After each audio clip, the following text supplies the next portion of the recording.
You're listening to Astonishing Healthcare, the podcast hosted by Capital RX, focusing on the biggest issues affecting healthcare consumers, benefits plan sponsors, and health plans. We're covering the inside baseball on how things truly work, or don't, in the U.S. healthcare system and pharmaceutical supply chain in an astonishingly efficient way.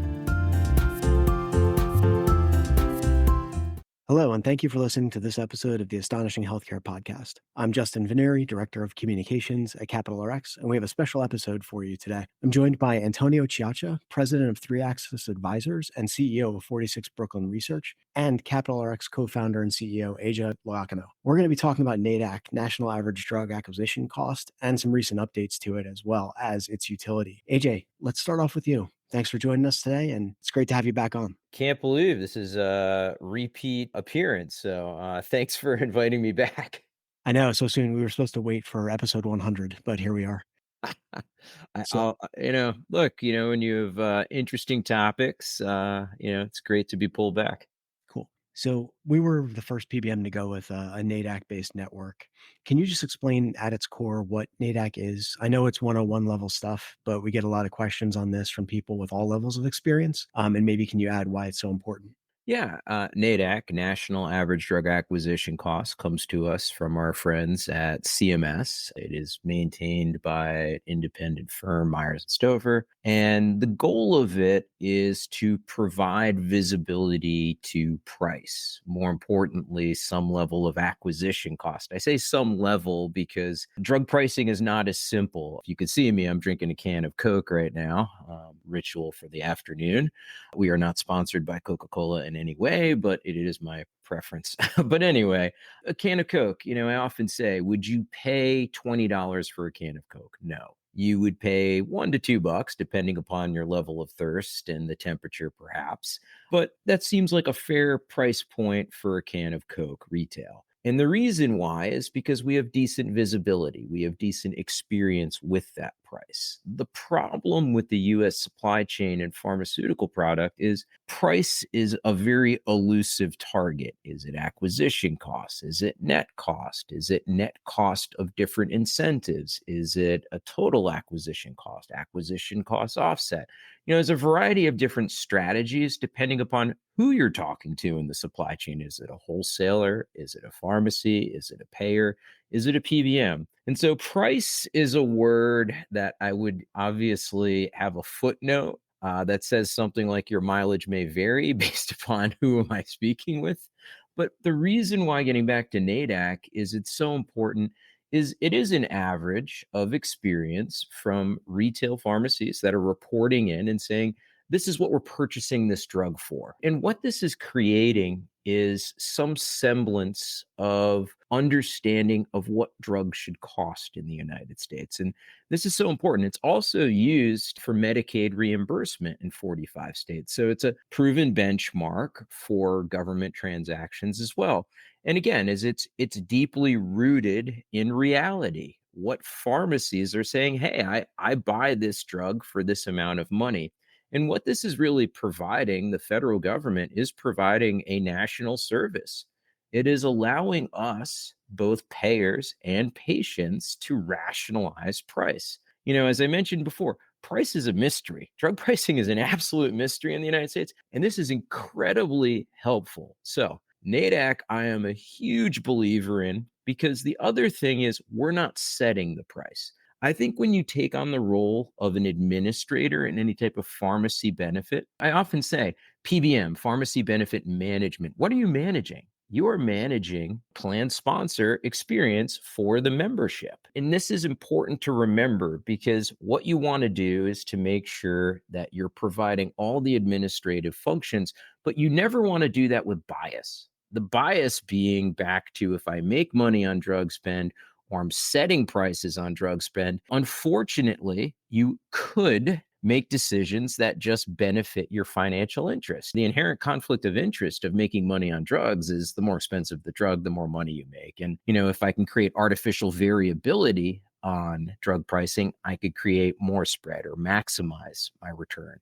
And so what I love about NADAC is it's a third party. It's our federal government. It's used in Medicaid reimbursement in 45 states. It is a good benchmark. It is deflationary in nature. It's something that people overlook all the time. AWP for generic, which is the most commonly used pricing benchmark, is inflationary for generics, which makes no sense whatsoever. Anyone who's ever purchased generic drugs know that generics are deflating conservatively 10% each year. And so you want a benchmark that at least directionally is making sense. If you say gravity is going down and suddenly you experience weightlessness, that doesn't make sense. This is what we want people to understand is it's fair, it's directionally sound. We have nothing to do with the price setting.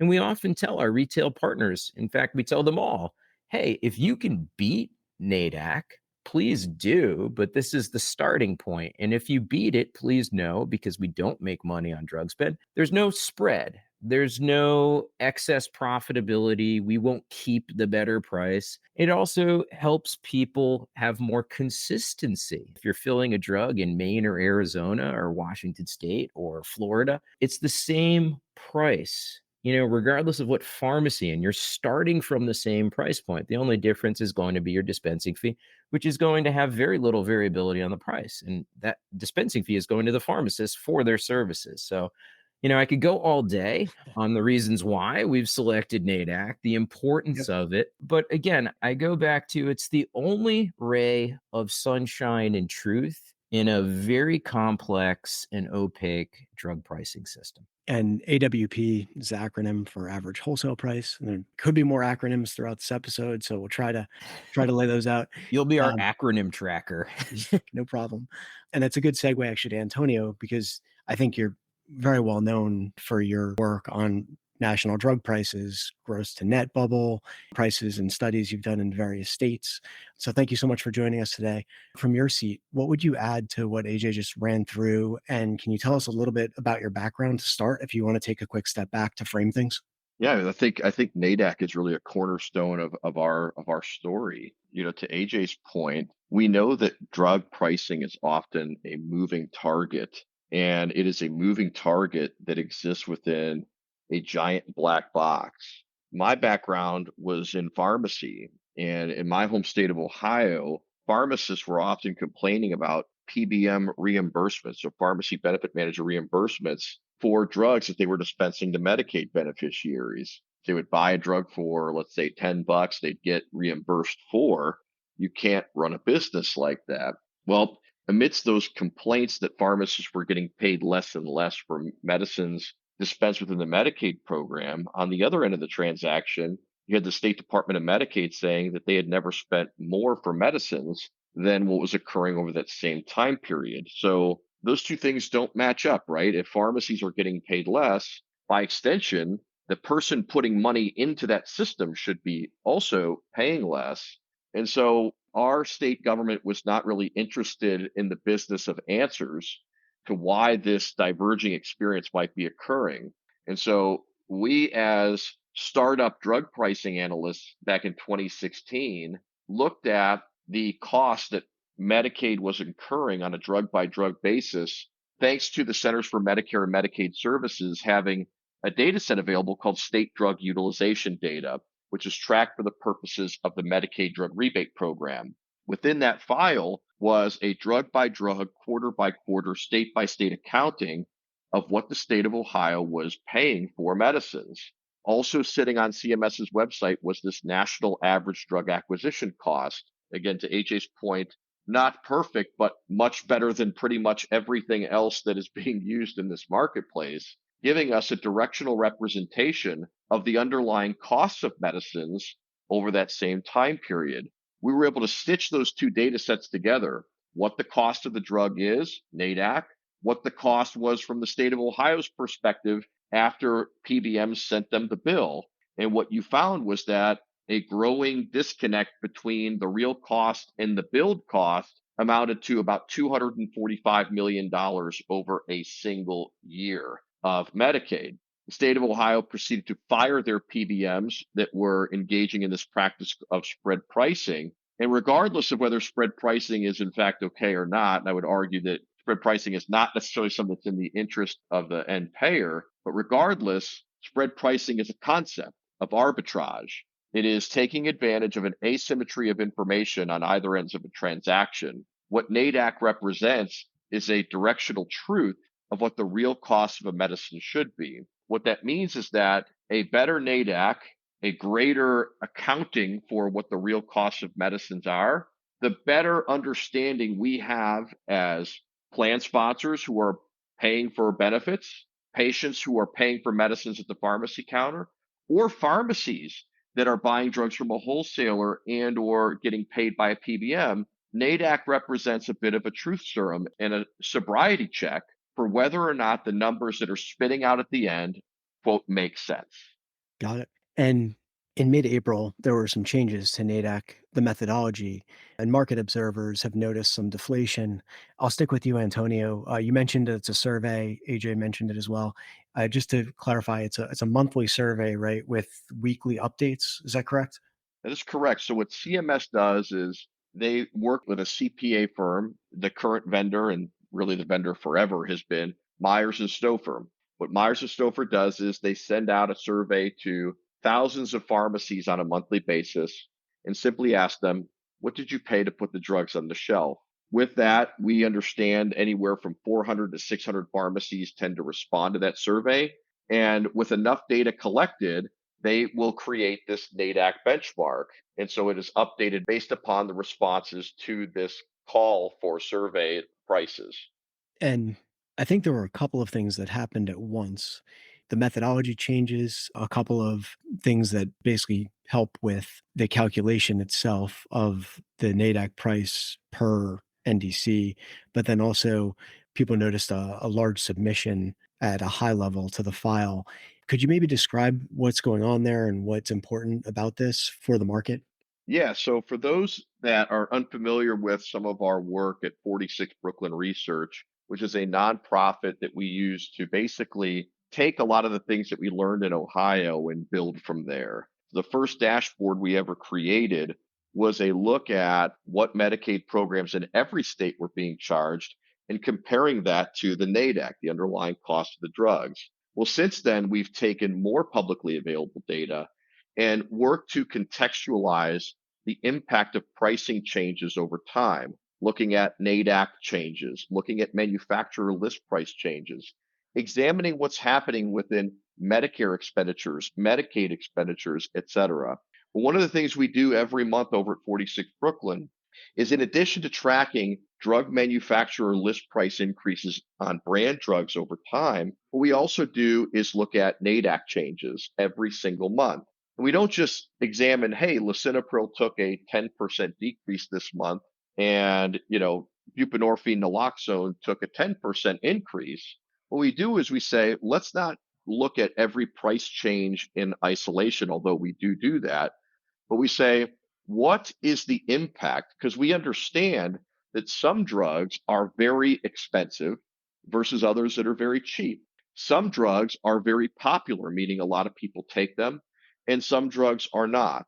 What we should not do is necessarily treat every drug price change as equal to the next. So what we do is we rely on the data set that I mentioned before, the state drug utilization data, which tells us how much every Medicaid program buys and what the pricing impact is quarter by quarter. So with that, we can look at any changes in NADAC over time and overlay those changes with the degree with which a large program like Medicaid is buying them. So it gives us, again, not perfect, but better than not having any contextualization at all, some ability to weight the impact of NADAC changes over time. When we do that month by month, what you'll see is that there will be ebbs and flows. The weighted impact of the NADAC changes month to month could go from very insignificant movement, meaning like 1%, if not no change at all. What you could see are significant swings where the net amount of change when all price movements are considered could have a weighted impact to Medicaid of just over $100 million. That's usually like the most extreme swing that we can see. In this most recent month, we looked at the changes and weighted it against Medicaid utilization, the change almost hits $500 million. So we're talking about almost a 5x multiplier of the most extreme instances that we've seen over the last few years. So the question then is, what changed? Well, there are two things that happened this past month that are impacting the significance of the swing. First and foremost, what we understand is that there's been a new participant in the NADAC survey. When Myers and Stoper and CMS send out this survey, again, it is voluntary in nature. So the degree with which NADAC yields prices in the past, we based upon who's been voluntarily submitting. In our experience, what we understand is that the people that are participating tend to skew more towards independent, small, and mid-sized chain pharmacies. What we understand this past month is that a large pharmacy organization has started participating. What that means is that their pricing dynamics are now mixing with the legacy pricing dynamics of how NADAC has been computed. What we know in the small pharmacy marketplace is that oftentimes their buying agreements with wholesalers will have certain cross subsidization going on, meaning that they might be acquiring generic drugs at a somewhat inflated price to make up for perhaps lesser prices on the brand side. While we don't know this exactly, we can say with high degrees of education around how this stuff works, is that larger chains are not engaging in that degree of cross subsidization. So what we understand is that the large pharmacy organization that's now participating in the NADAC survey has inserted their buying dynamics into the overall calculations, which is creating a significant swing in generic deflation. And the question remains on whether or not we'll see brand prices kind of pop up. But the aggregate impact is a significant decline in the overall value of NADAC prices. Interesting. Okay. AJ, do you want to jump in here and explain maybe what, from your seat, CEO of a PBM, what this means and the implications for different stakeholders in the market? I mean, the first thing is I say that typically the US supply chain operates like a clock. It has a cadence and a rhythm. And this is what allows you to keep good time. And I feel like the supply chain has events that move in somewhat predictable cycles. And so we typically see things like price increases for brand and specialty products in the January-ish cycle and, the June, July-ish cycle. You can see some level of material price deflation. It could be biannual again. It could be quarterly, depending upon purchasing cycle and how people are reporting into the survey at NADAC. So I think one of the things that I took note of personally, and this is just a me observation, is it wasn't expected. It was like looking at your watch and being like, wait, what time is it? Like, why is this happening now? I mean, Antonio, I don't know if you felt that way as well. Like, I was kind of like, I wasn't expecting to talk about a material price decrease at this point. Well, we were expecting something to change, but not this significance. The one thing that I didn't mention is that the same time a new pharmacy organization started submitting, Myers and Stoper had also implemented a few policy changes and methodology changes that was going to create new price points or freshly updated price points that, based on prior methodology, had not necessarily been updated. So we were watching this month with a couple magnifying glasses. And so when the numbers spit out, we were shocked to say, oh my God, like this is way more than we thought. And our suspicions were, well, maybe that one methodology change was responsible for all this, when in fact we now realize, no, that was actually a very insignificant component relative to the significance of a large pharmacy organization submitting. So I agree with you, AJ. We were expecting something. It just wasn't an earthquake that we were expecting. Agreed. I think, back to my somewhat poor watch analogy here, which is, I was expecting like, hey, I was expecting to look at my watch and it was 4:00. And I'm like, wait, why is it 7:00? The other thing is, and this is a broader discussion, and this may be getting a little bit too geeky, Antonio, which is, when I start to think about pricing of drugs in the United States. And this is why, again, I really and truly appreciate NADAC, because it is this ray of light, this source of truth that kind of holds the world somewhat sane in pharmacy benefit management. Because without it, I wouldn't know what to believe. I would literally have to go and start a pharmacy, all over again. And so being on the payer side, being even on the patient side, this is a helpful source of information that does not sit behind a paywall. I always want to make this clear. If you want to use AWP, you got to become a client of, I think, Wolters Kluwer, and, obviously subscribe and gain that information. This is free information from our federal government. But the other thing is how things are interconnected. And this is the broader topic I was referring to, which is sometimes wholesalers will say things to me. I'll just stop dead in my tracks and be like, wait, could you repeat that again? And they'll say things like, and Antonio, I want to get your thought on this in a second. They'll say things like this, be like, hey, yeah, generic drug prices probably should be even cheaper, but sometimes we use it to subsidize a lower price on brand. And I'm like, what? And I'm going to tell you what that means to me in a second, but I just wanted to get your thoughts on a statement like that, Antonio, from wholesalers to pharmacists. Well, it's an admission that wholesalers have a role in determining what prices are. When I hear things like that, it's the equivalent of walking into a department store or a grocery store where there's a loss leader, right? Like in pharmacy world, if you're unfamiliar, there's the Walmart $4 generic list that they used to have, right? Right. Sure. You know anything about pharmacy, between the cost of the drug and the cost of the pharmacist service and the overhead, nothing is worth $4. It's more than that, right? It was done as kind of a business gimmick to say, come on in and get something cheap so that we can balance it out on something else, right? Whether it's overcharging on a different medicine or relying on you coming in to buy overpriced gallons of milk or bags of M&Ms. It's a pricing strategy, right? It's not inherently wrong, but what it is, it's an admission that they're creating some sort of false favoritism in some category of what they're selling in order to create premium opportunities somewhere else.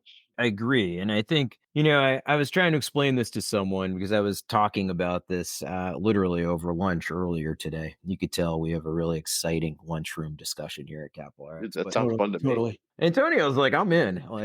You should come on in. Yeah. But, over sandwiches, we were chatting about this and they were like, well, what do you mean exactly? I go, well, imagine you're in a local shopping experience, take your pick, big box, small store, grocery store, I don't care. But let's just say you walk in and you typically buy, a 6-pack of Coke, you buy a dozen eggs and milk. Odd buying arrangement here, but this is what's on my shopping list, and bread, okay? But let's just say eggs go up in price. But, to make up for it, we'll give you a discount on the bread. I'm like, that's not how efficient markets normally operate, at least in my head, which is the egg person is doing their egg thing, the bread person's doing the bread thing. And my whole point of this is each one of these things represent different sellers, not just in the category, but the category itself as sub manufacturers or producers providing access to this.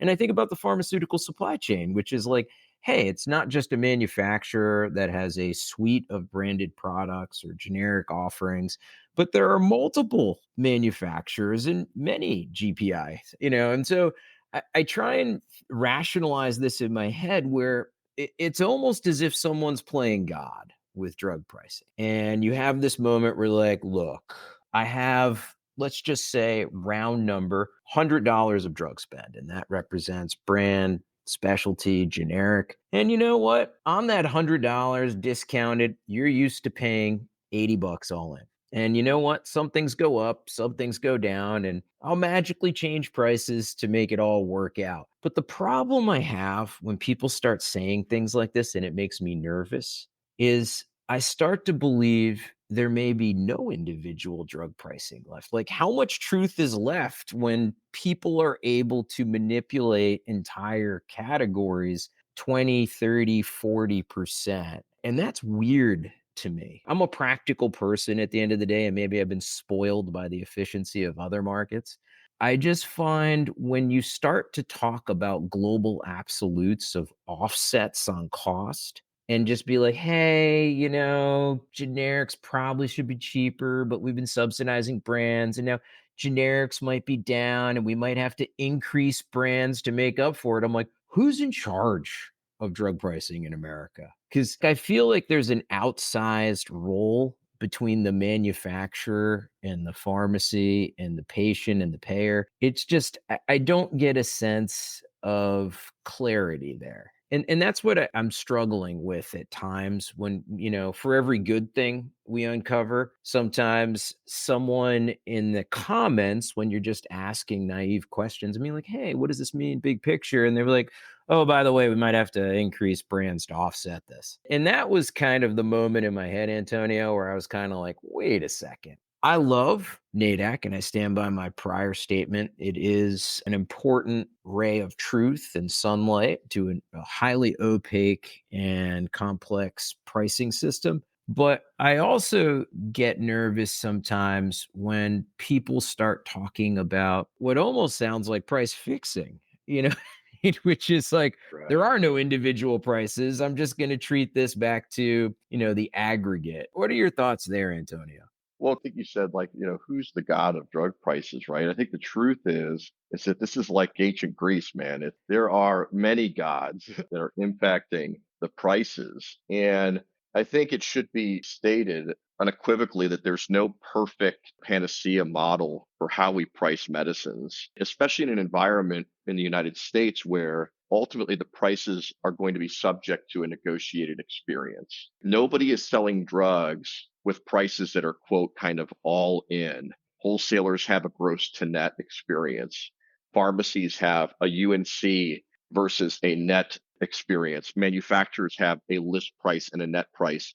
PBMs are arbitraging both ends of the transaction, et cetera. The key here is what is a best of solution, right? We know that the legacy pricing models that are predicated on average wholesale price, or as I like to call always what's profitable, right? But there's a lot of opportunity underneath the bogus inflated prices to engage in pricing manipulation. NADAC is not impervious by any stretch, but NADAC represents three very important things. One is that it's an actual representation of the going rate at the layer of the channel that probably matters the most to the end payer, which is the pharmacy counter. And there might be some degrees of inflation within, but the good thing about NADAC is that because it's not operating off a bogus inflated sticker price, when you're off, the off impact is relatively insignificant. It'll be the difference of pennies and nickels rather than hundreds of dollars on the AWP side. The other beautiful thing about NADAC is that it is publicly available. It is downloadable by anybody at any given moment. Those who have tried to ask a pharmacy or a PBM or a wholesaler for the true net negotiated prices, good luck. Get in line. You probably will not get them. If you're a plan sponsor listening to this, I would venture a guess you've had a difficult time getting an itemized receipt from your PBM for exactly what has been, quote, negotiated on your behalf.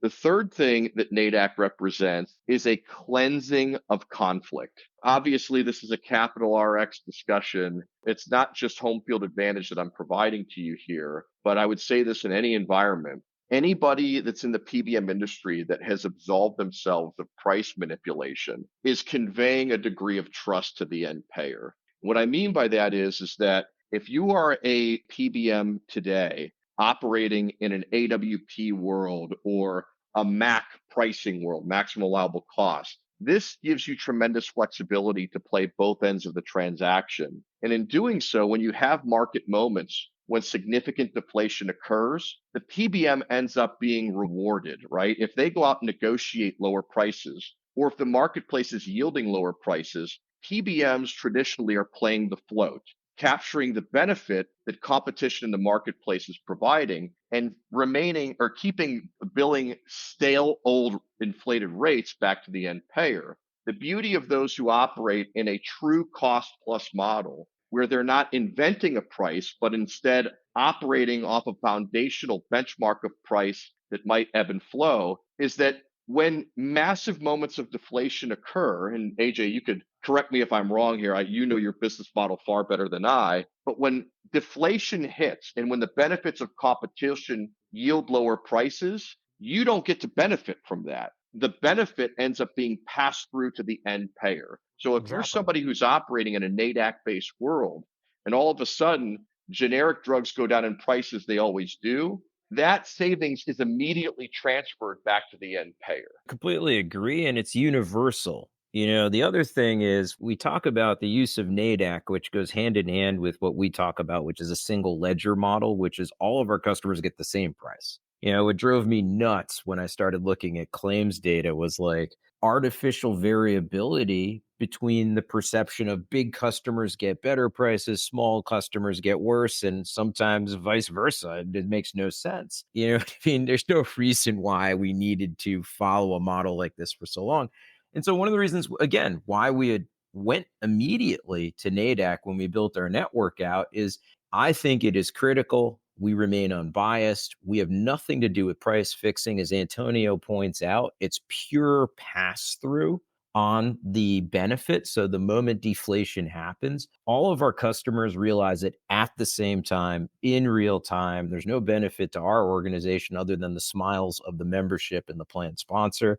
And the last thing I want to really just, touch upon, which might be a bit of an ominous warning, is I think because NADAC has served us well, we've certainly seen people try and replicate the model, which I applaud. I mean, there's no greater form of flattery than someone copying your work. I mean, like, that's amazing to me.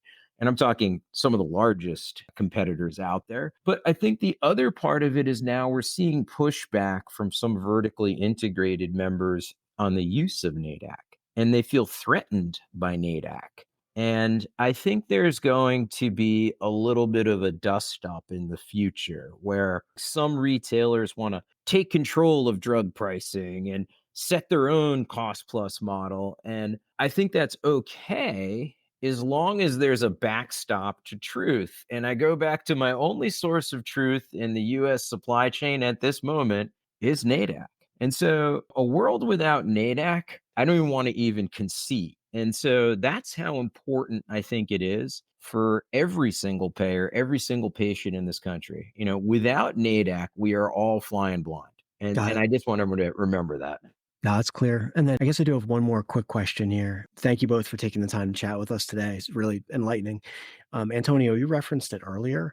I guess we have to wait and see now what happens with brand prices and sort of how things settle with NADAC. Is that true? It is. I mean, if what we know about the marketplace bears out, if generic drugs have been slightly inflated on NADAC historically and now are being cut down to size by a new entrant, it stands to reason that either that individual is getting tremendous pricing on generic drugs and they're getting the same pricing on brands, meaning there's no cross subsidization, or more than likely, they are getting essentially a more equitable model, meaning that both brands and generics are essentially being treated equally, and there's no inflationary or deflationary gimmicks that are happening in either direction. It could be seen that brands could see a slight uptake under NADAC if ultimately that bears out. To me, I think, if you're sitting there wondering, okay, well, what's that impact to me? Like, should this be concerning? Well, I think in general, like if NADAC is more erratic, obviously I don't think that's a great thing from a predictability perspective.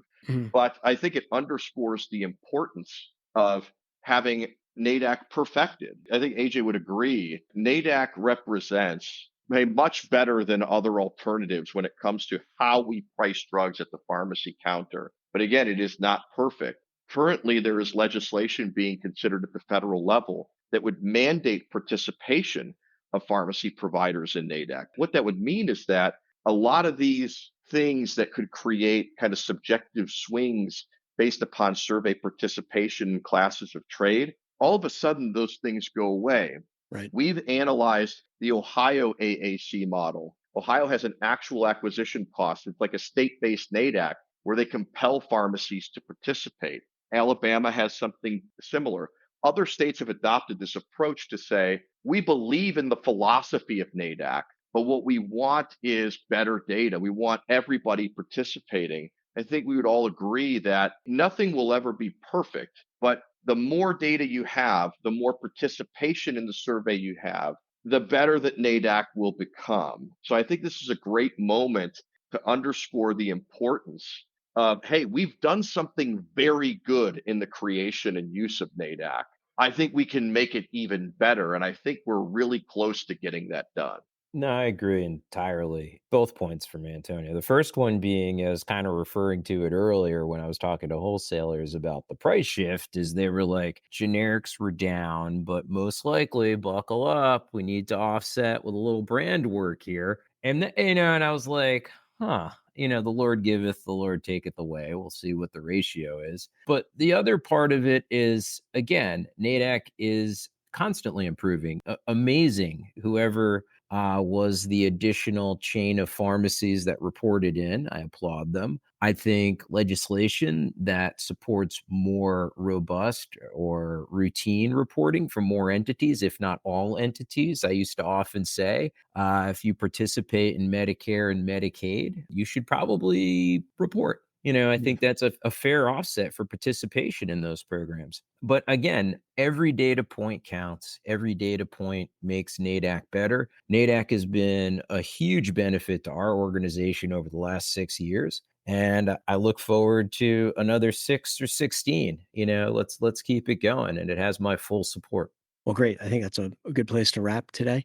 So thank you, AJ. Thank you, Antonio, for joining us and sharing your thoughts. Great to be with you. Yeah, thanks for joining us, Antonio. Always.